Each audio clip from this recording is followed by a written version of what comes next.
Welcome to the Bella Vista Gardening Program. I'm Geri Hoerner. I'm president of the Bella Vista Garden Club and a master gardener. And with me today is Toni LiCausi. And he's also a member of the Bella Vista Garden Club and a master gardener in Benton County. And this month we're talking about the upcoming events. There's a lot of things going on in April. This is the start of the gardening season. We go into full blast, fast mode when we start April. And we're also going to be talking about things you need to do in your garden in April. So the main thing is the upcoming events. You got to mark your calendars. And things are picking up with gardening. We have our gardening seminar. Our free gardening seminar is going to be April 30th at the community church, lower level. This is a seminar for those people that don't want to join a garden club or be a master gardener, but you want information about gardening. And this seminar we're going to cover native trees and shrubs. Lou Jasper's going to cover those. And Diane Cobb, you've seen her on the show before, she has a wonderful display of things to do, old stuff using new ways.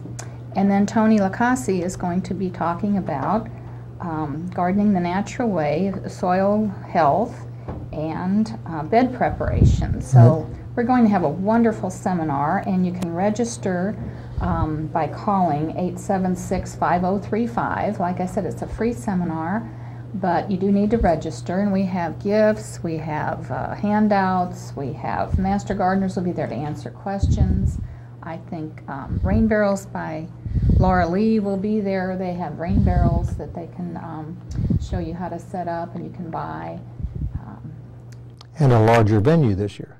Yes, and it's a little larger area so we can take more people. We're trying to enlarge this seminar and get a lot of information out to the public about gardening. So mark it on your calendar and call 876-5035. Make your reservations. If you go to our website, you can also get our email address. You can do it that way too. And Tony's always talking about preparation. Yes. And soil. Very important. And so I thought it might be interesting today to see Tony's Meet the Master segment. Tony was featured at one of our meetings, and his garden displays these big beds he's prepared. So I thought it would be appropriate to do that. Now this was taped in 2010, so he's done more work since then, I know. Little. As today, he's doing more work. So it's going to be a wonderful garden. It already is, but it's going to be even better. And it's going to be on our garden walk in June. In June. So you have to mark your calendar for June 4th. Right. Right. And you're getting ready for that. Yes. So we'll talk more about that in next month's program, but right. we just got to make sure you mark your calendars to get that June 4th garden walk on your calendar. So he's being introduced today by Clay Baker, or Backer. Clay Backer. Backer. And he is another master gardener from Benton County.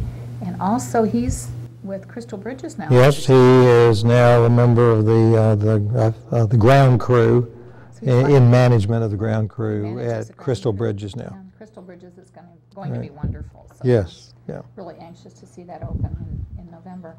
So anyway, let's see if we can't take a little trip and see Tony's wonderful garden. Master Gardener training class, where his presentation on organic gardening was both fascinating and informative. I hope you'll enjoy learning about Tony's garden project as well as the man himself. We have lived here in Bella Vista in this house for 2.5 years now. It was a new home when we moved in, so we just had a lot of rock in the front and sides of the back. And when I first saw that steep slope back there, I said, how do you garden this? And so the idea came to me, being Italian, that in Italy they just terrace them. So I proceeded to order rock and started stacking. And the first year that I was here, 07, 08, built the first wall. And created, more of a little grassy knoll thing, just to have some grass in the back.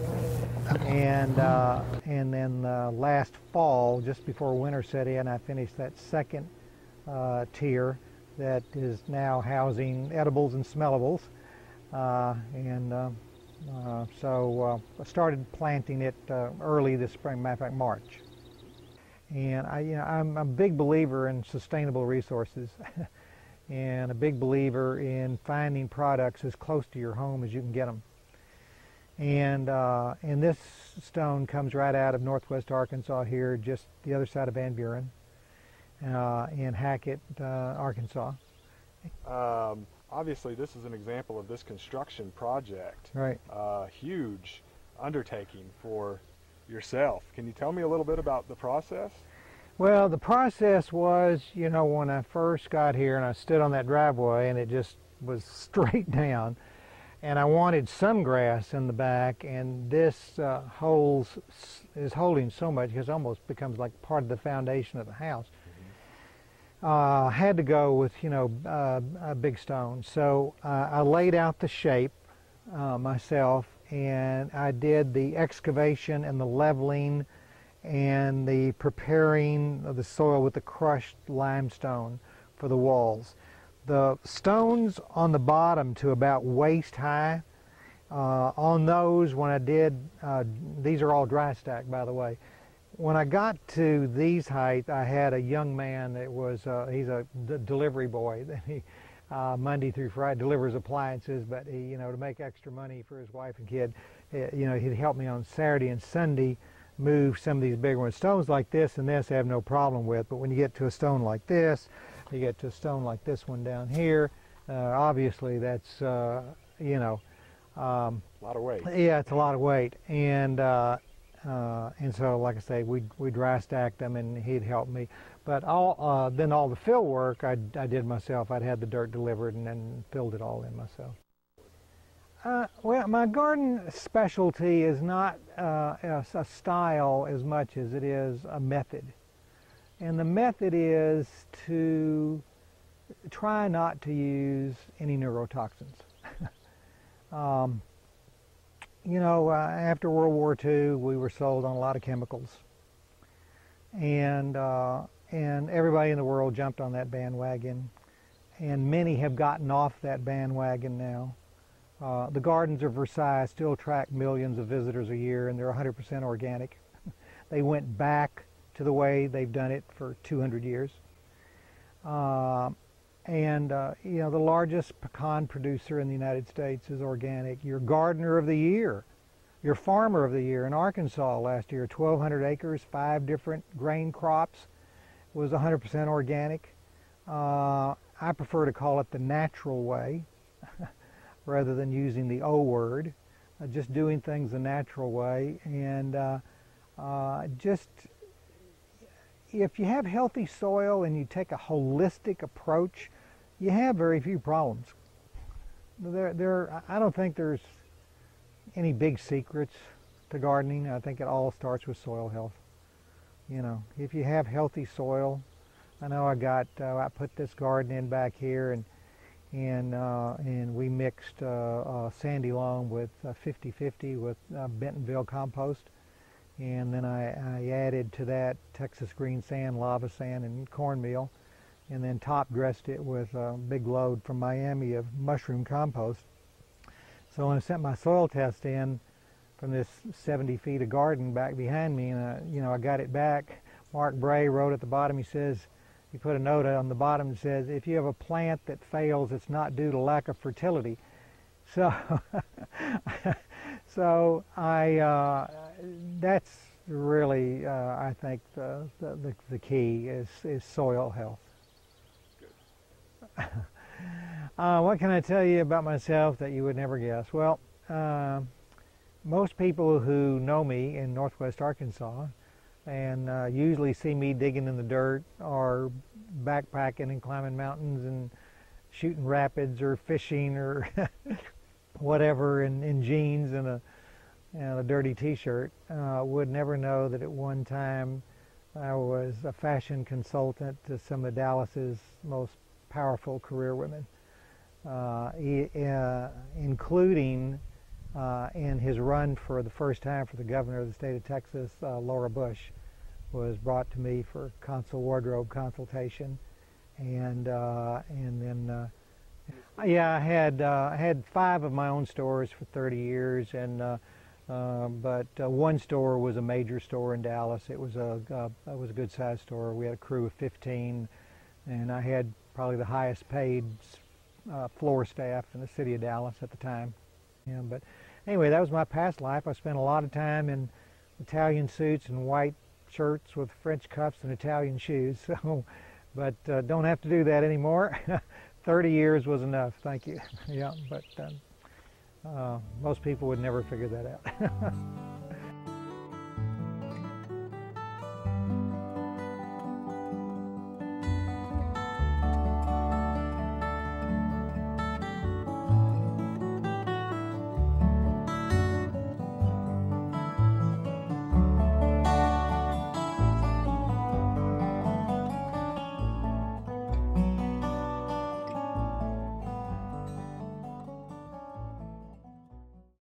That was just a small glimpse of your garden and your wonderful walls that you built. And, Thank you. Thank you. You know, to see the whole panorama is so impressive. So you have to come to the garden walk and see that whole panorama. June the 4th. June 4th. See the new addition. See the new addition Right. he has. And the upcoming events we have in April are the plant sales. Village Wastewater is having plant sales April 23rd and April 30th. And they'll run from 8 to 1. They include the Bella Vista Garden Club plants, the Village Wastewater plants, Nature's Calling plants, and the Ozark Hills Daylily Club. They'll all be selling plants there. Now the plants we sell there are just our excess plants that we have a lot of, maybe something we have a lot of that we know we can't sell at our main sale. And our main sale is May 7th, first Saturday of May. That's a tenured pavilion, and we're starting to dig and get ready for Starting the digging here, what, next week? Well, Pretty soon. pretty soon, couple days. Right. We start digging in April, Digging and repotting and getting ready. and then, like I said, the sale is May 7th, and it's a Tanyard Creek Pavilion from 8 to 1. And get there early. Oh, yeah, they have to get there early. The early birds, They get the they were there last year. bargains, yeah. Yep. Because have you been shopping at any of the nurseries lately? Oh, yes. The prices are going through the roof. I know. And the shipping, you know, when you order plants, the shipping has gotten so expensive. So Come to Tanyard Creek, $1, $2, $3. Yeah, you get plants for, You bet. You know, great plants too, because they mainly come out of our gardens here, so we know they grow here and they really do well here. So They're pre-adapted to the environment. right. Right. And then we have to work on our soil Right. to get our soil. And every time any of us now pick up a chemical, we think, what would Toni do? You know, so we're trying to find alternatives to all the right. chemicals and trying to be more organic and Thank more you. natural. So. Thank you. Mother Nature thanks you. Right. So we all have to work in that vein. So try to get more.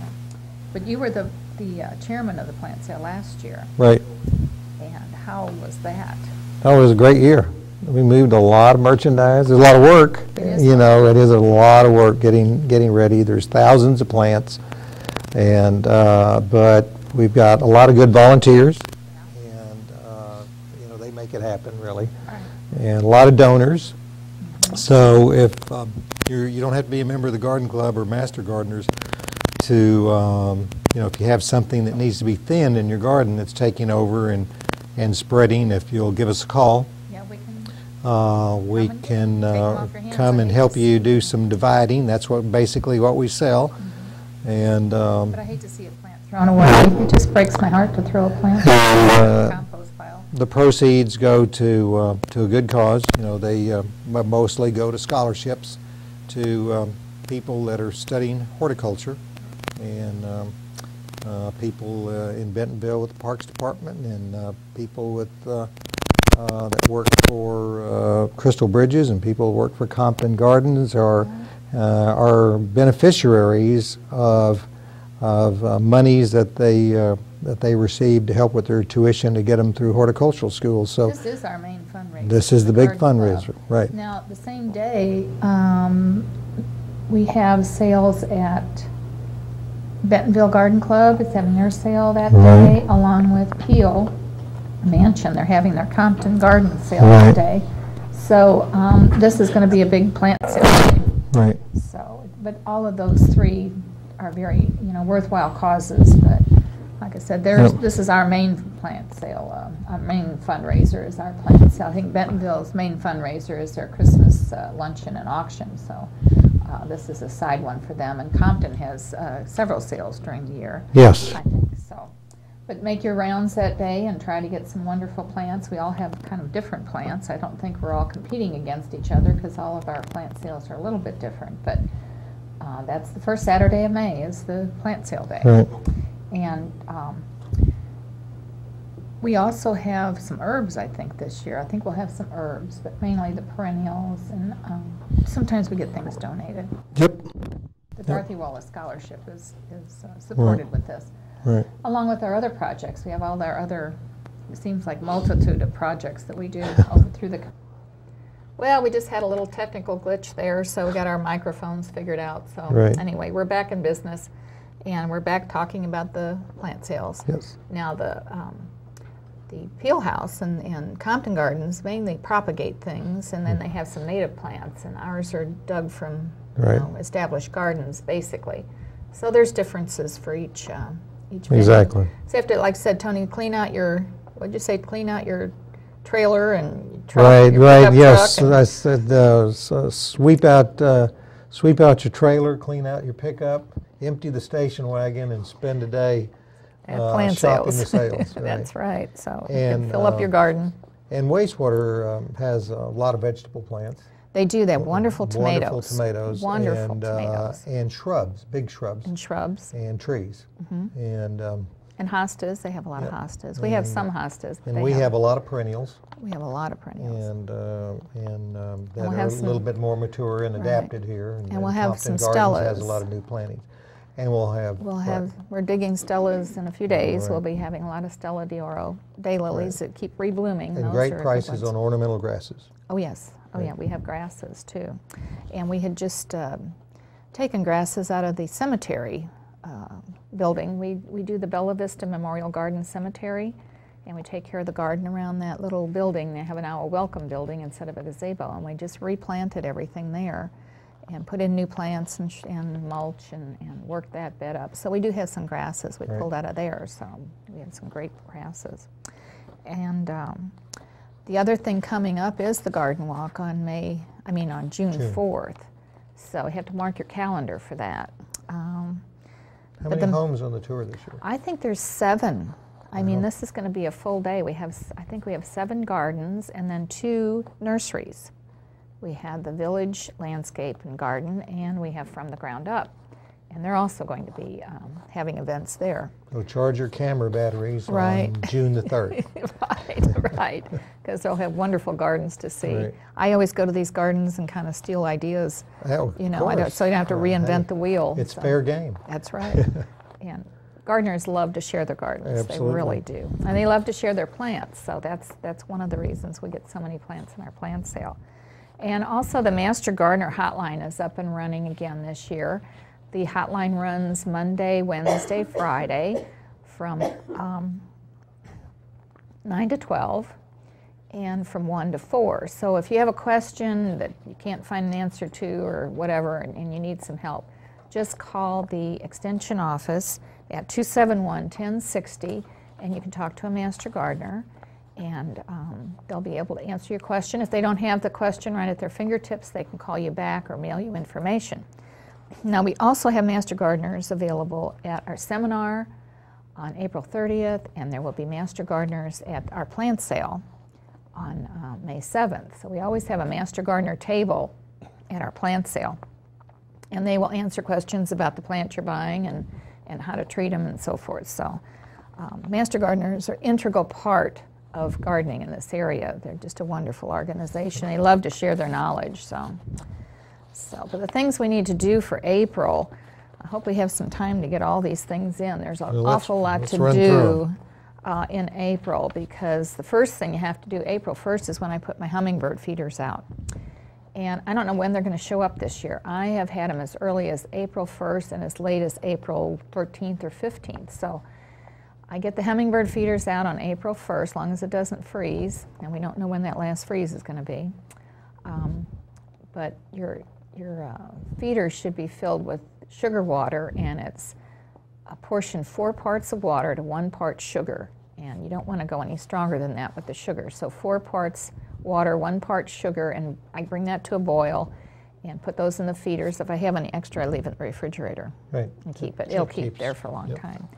And the perennials, now this is the month we divide perennials. Absolutely. And you still can plant your trees and shrubs and plant your perennials, and but I'd hold off on the annuals. Right. Get up the few remaining leaves that are around. Oh, we have to get those leaves Get them in your up. compost Right. bed. Now, Stay on top of the weeds. If you leave that layer of leaves under those shrubs, it almost sounds like a blanket, and the water can't get down. Exactly. So you have to get those leaves out from under your shrubs so they don't have that blanket effect. And get those in the compost pile. Compost is, you know, black gold. Yep. But I would hold off on the annuals and vegetables. You know, Well, I've already had. Yeah, you can get your cold weather. Yeah, cold weather vegetables, vegetables can go in. spinach Broccoli, and lettuce and spinach. broccoli, Right. cabbage, that sort But of the thing. tomatoes, if you put your tomatoes out before May, May 1. sometimes Right. I have had the first week of May, I'm taking my things in the garage and then taking them out during the day with my tender annuals, my basil, and my tomatoes, and you know, just wait until that weather's really It's warm. hard to be, for most folks to be patient. I know, Wait, because and they have all these things put it in out the now, garden. They then want to you- buy them and I know, plant them. Then you got to so- babysit it. You know, Yeah. you got to babysit it. And if you put it out there when it's too cold, it's not going to grow. Right. You're going to get the same size crop anyway. Right. So you might as well wait until the weather's good and it likes to be out there. So. By the way, something I've discovered since I've been up here on tomatoes very quickly is, you know, you get that first big flush of fruit and everything, and you know, if you prune them back a little bit and give them another good feeding at the end of that season, that from that same plant you get a fall crop. You can get an Right. early fall crop out of the same plant. I've done it on in my Well, there's first year such- with 4 different varieties of from cherry size up to the big, you know, better boys, and they all reacted the same way. And they love fertilizer. Oh, They yeah. are heavy Yeah, feeders, yeah. right? On the bulbs, we had this beautiful arrangement of daffodils here. And I have to remind you, do not cut your foliage off of your daffodils or your hyacinth on any of your bulbs, because that's how they get fed for the next year. They are such a unique plant because that bulb is fed by the dying greenery, and the photosynthesis gives it that next bloom for next year. So be sure not to cut off that foliage for at least 6 to 8 weeks and just let it die back, and then when it does, When it falls over naturally. yeah, right, because that does feed your bulb. I know everybody wants to take their houseplants out, but don't do it yet. It's Nope. just like those tender things, that they're not going to like it out there. And lawns, you don't really want to fertilize the Bermuda and zoysia until it's about 2 weeks green.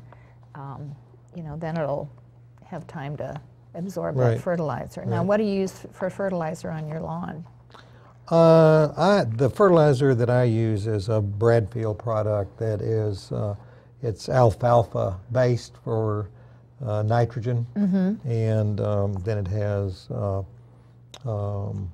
other things. It has some chicken litter in it, and feathers, and you know, various things like that. It's in a, you know, cornmeal, but it's a natural product, and I get, you know, I've tried it 3 years now. I have it up here, and I've had great results. Well, we are getting more organic, the big O word, you call it, Yeah. more organic products here and there. So just try to find something that's not such a chemical base. Yeah, the nurseries are coming around, and Coming they're around. getting more and more natural products. The thing about the bag of the natural fertilizer is that 100% of what's in the bag is good for the soil.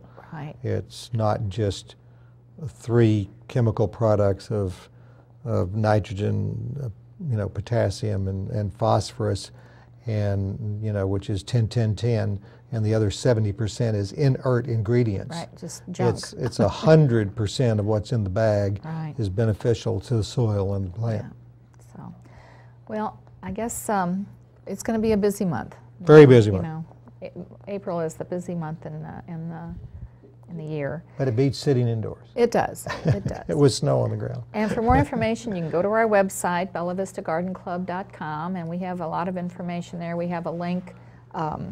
It's a links of interest. It'll give you the calendar for the year, what to do, if you need more information. And our next meeting is April 27th at the Cooper the United Lutheran Church, and everyone's welcome to come. Look for things, and there'll be some articles in the paper.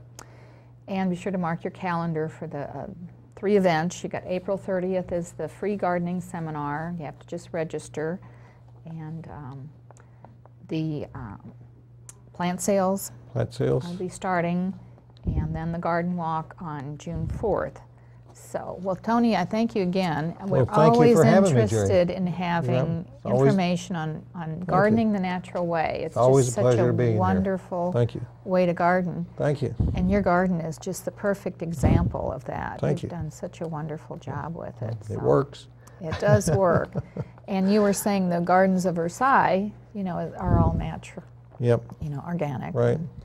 And maybe one of these days, maybe we'll get the golf courses to be organic. Right. Then you know, I came from Dallas, and now all the municipal golf courses in Dallas are organic. Big corporate campuses are organic now. Right. The junior college campuses, Dallas County junior college campuses are all organic now. That's wonderful. And and then Audubon Society has a national program of certification for golf courses. Oh. So, and that's... We need to talk to the POA about that. I think there's about 300 golf courses now since they started that program, and you know, about 300 to 400 of them that are in transition. It takes 3 to 5 years to get certified before you're, you know. But, well, maybe that's something the POA should be looking into. So, because that would long term, it saves them money on water and will. fertilizer. It will. Right. It really will. Well, I thank you for joining us today, and in this month, and hope you'll join us next month. We'll have a little more information about the garden walk and some of the gardens on there, and other things going on in the area and gardening events. So happy gardening, and don't forget to feed the birds. That's right. Got to feed those birds. And I hope you enjoyed the program. And until then, don't forget to stop and smell the roses.